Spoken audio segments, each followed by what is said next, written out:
What's happening, folks? Back with another reaction, back with another Shep Pettibone remix, and this one comes from Izzy. Big shout out to you. And in fact, he had originally mentioned that I should do this reaction in conjunction with the Shep remix of the Elton John track from the CD that Joseph sent me. As it turns out, I wasn't able to do them on the same day, but I'm here a few days later, and I still have that remix from Shep of the Elton John track fresh in my head, so hopefully I can still compare and contrast reasonably well. Now, the tune we're going to hear is Shep's remix of Olivia Newton-John's The Rumour. Now, Olivia Newton-John is somewhat like Elton John for me, but even more so, meaning I only know her name through reputation and seeing it and reading it in different places over the years, whereas with Elton John, I was familiar with a very small fraction of his songs, so I at least had some sense of his creative output, even if in a very minimal way. But with Olivia Newton-John, I can't really think of a single song that I would know by her, even if I am very familiar with the name for a while, so I don't have any basis of comparison for how similar to or different from the original track this Pettibone remix will be, though I do have a comparison, or will be able to compare, how similar to or different from the remix of the Elton John track that I just heard. Nevertheless, I will say, Izzy mentioned that like many artists and remix artists, Shep's work evolved over time so that remixes he did in the 80s were unlike those that he did later in the 90s for artists like Pet Shop Boys and Madonna, so obviously this could have an evolved sound relative to the Elton John remix. In any case, I'll see what I can catch on a first listen, and I will look forward to people who have any thoughts or insights as to Olivia Newton-John's original. This is the Olivia Newton-John track The Rumour, Shep Pettibone remix.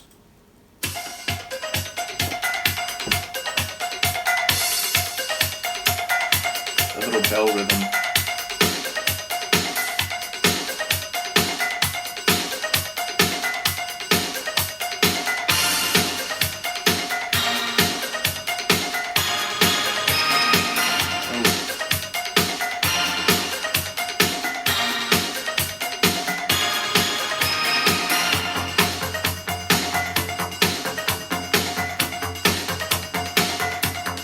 Serious bass line.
I know that song.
That's what I was waiting for. Oh.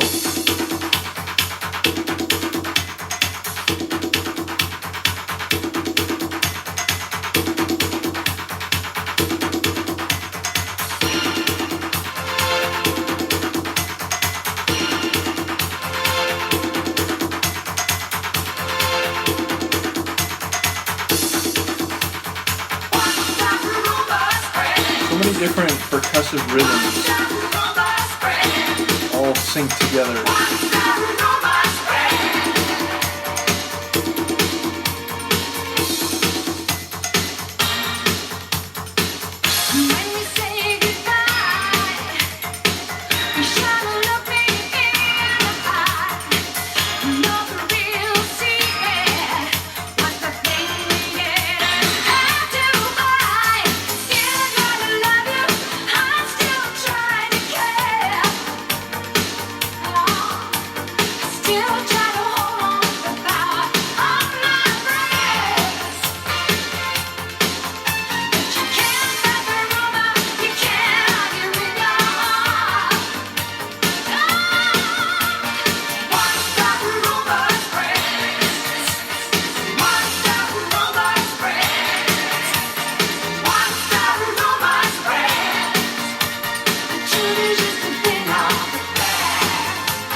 Twinkling layer, which was there pretty early on but was always sort of in the background and supporting, really stood out at the final moment.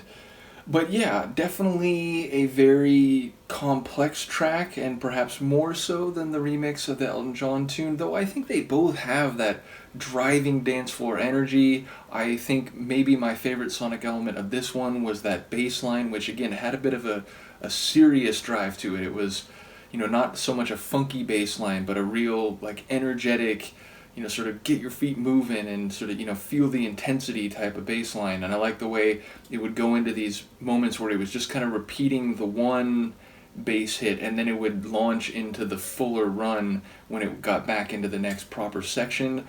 Obviously, lots of keyboard bits going on, those, like, orchestra hit type of moments. There was another line that was sort of, almost like brass. It sounded like keyboard brass. There, as I said, there was that, like, shining little bit at the top, and all those percussive layers, a little cowbell type rhythm, another, like, rattling clap type of rhythm. So lots of different drum bits, including at one point a seemingly like a rolling bongo type of rhythm. So I like the way those were all accented or focused on at some different parts, but in other sections they were all sort of like layered on top of each other, so they were just part of this, like, larger comprehensive rhythm. And yeah, I don't really know what's going on in the track, but she's talking about trying to, like, hold on to a feeling and still have the love and still, hope that her prayers have power. So it sounds like she's in a condition where things aren't as they should be or as she would want them, but she's trying to persevere and she's trying to keep a flame of emotion alive, even if something is otherwise diminishing it or trying to extinguish it.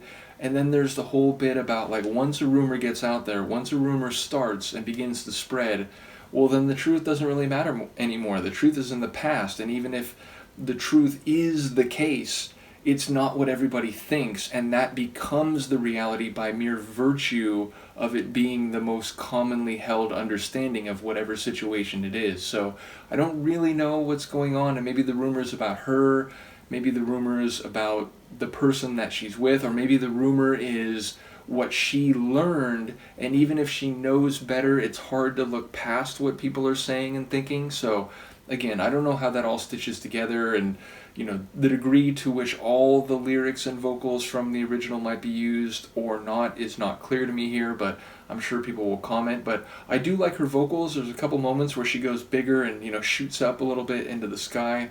Those were really cool vocal moments. So definitely a compelling tune, very foot tapping and driving, and again, maybe a bit more complex in terms of the different moving parts relative to the Elton John mix, which again, I enjoyed that a great deal too. So, to me, they could both fit into the same set, even if on a larger view of Shep's work, they may represent different points and different tendencies, which again, I follow techno artists who produce right now in 2025, but go all the way back to the early 90s when a lot of acid techno was emerging and, taking shape in some different subforms or subgenres.